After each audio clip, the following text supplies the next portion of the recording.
Episode की starting में हमें बताया जाता है कि डिवाइन कंटिनेंट 5 रीजन्स में डिवाइडेड है। नॉर्दर्न, सदर्न, वेस्टर्न और ईस्टर्न रीजन्स में बहुत सारे रिसोर्सेज हैं और वहाँ इंसान आराम से रह सकते हैं। पर जो सेंट्रल डोमेन है वहाँ की जमीन बिल्कुल बंजर है। ह्यूमंस ने अपनी पावर से आउटर रीजन्स को ऑक्यूपाई कर लिया था। डिमोनिक बीस्ट वीक थे, इसलिए उन्हें सेंट्रल डोमेन में रहना पड़ा। ईयर 425 में कुक्सी, हेवनली इविल सेक्ट के लीडर, ने ह्यूमन फॉर्म अटेन कर ली और उसने अपनी आर्मी तैयार करके ईस्टर्न रीजन पर हमला कर दिया। वहाँ के क्लियर स्काई सेक्ट को क्लाउड होल से ऑर्डर मिला कि वो ह्यूमंस के साथ जुड़ जाए और ह्यूमंस पर अटैक कर दे। फिर हमें कुक्सी दिखाते हैं जो बोलते हैं कि जो मेरे ऑर्डर्स को मानेंगे वही जीने के काबिल है और बाकियों को मैं मार दूंगा। फिर वो सिटी को डिस्ट्रॉय करने के लिए एक ड्रैगन को वहां भेजता है। हम देखते हैं कि डीमंस इंसानों पर भारी पड़ रहे होते हैं। तभी क्लियर स्काई सेक्ट के लीडर फ्यूमिंग की एंट्री होती है। वो एक एक करके सभी डीमंस को मारने लगता है। वो उस ड्रैगन को भी रोकने की कोशिश करता है पर वो ड्रैगन उसे दूर फेंक देता है। फिर क्लाउड होल की मास्टर निंग वहां आ जाती है और बोलती है क्लाउड होल ईस्टर्न रीजन में हजारों सालों से है और हम तुम जैसे डीमन को यहाँ केओस नहीं करने देंगे। फिर वो उस डीमन को फ्रीज कर देती है और उसके टुकड़े टुकड़े कर देती है। वो कुक्सी से कहती है कि वो अपने मकसद के लिए करोड़ों लोगों की जान के साथ खेल रहा है। कुक्सी कहता है कि ह्यूमंस ने 10,000 सालों से कंटिनेंट पर कब्जा कर रखा है। क्या तुमने कभी देखा है कि हमारे सेंट्रल डोमेन का क्या हाल है? अब टाइम है पावर्स का सही हाथों में आने का।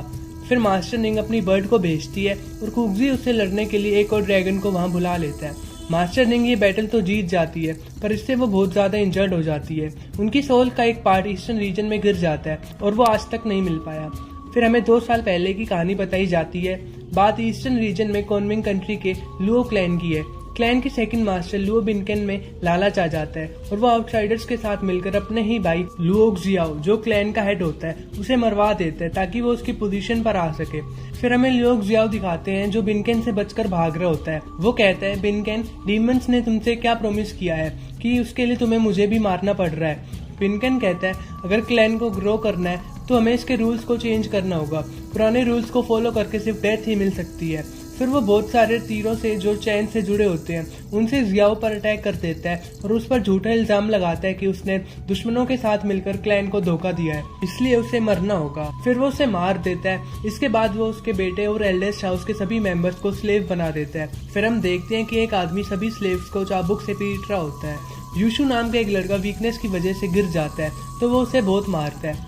फिर एक आदमी आकर उससे कहते हैं कि बस करो, आज नई यंग मास्टर अपने एकांत से बाहर आ रहे हैं तो हमें ज्यादा खून खराबा नहीं करना चाहिए। फिर एक हट्टा कट्टा लड़का यूशु की उठने में मदद करता है। यूशु उससे कहता है कि मास्टर जरूर इन सबको सबक सिखाएंगे।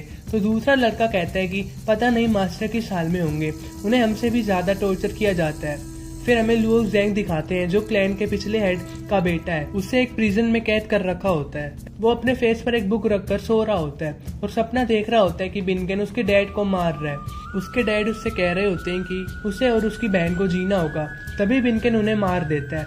इससे ज़ेंग को बहुत ज्यादा गुस्सा आ जाता है और वो उस पर अटैक कर देता है पर वो ज़ेंग को दूर फेंक देता है। फिर ज़ेंग अपनी टेक्निक 1 इंच पंच का यूज करता है जिसके अपोज में बिनकेन मिस्टिक स्वॉर्ड टेक्निक का यूज कर देता है। तभी अचानक ज़ेंग की नींद खुल जाती है और उसे रियलाइज होता है कि वो एक सपना था।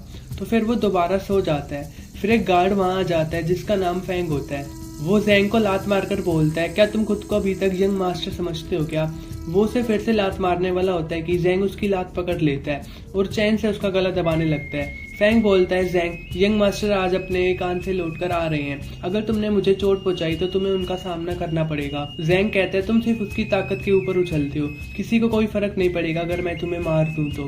फेंग कहता है क्या तुम्हें बाकी प्रिजनर्स की लाइफ की भी चिंता नहीं है? वो सब एल्डेस्ट हाउस से बिलोंग करते हैं। फिर ज़ेंग उसे छोड़ देता है और कहता है मुझे पता है कि तुम यहाँ क्यों आए हो। तुम मुझे अपने यंग मास्टर के सामने पेश करोगे ताकि तुम उसे खुश कर सको। तो चलो, तुम्हें उससे ज्यादा इंतजार नहीं कराना चाहिए। फिर फेंग और बाकी के गार्ड्स उसे वहां से ले जा रहे होते हैं तो हम देखते हैं कि वहां प्रिजनर्स को बहुत पीटा जाता है। एक छोटी सी बच्ची ज़ेंग को कहती है कि मास्टर इनसे कहो ना कि हमें जाने दें। तो फेंग बोलता है कि अब ये खुद को भी नहीं बचा सकता तो तुम्हें क्या बचाएगा।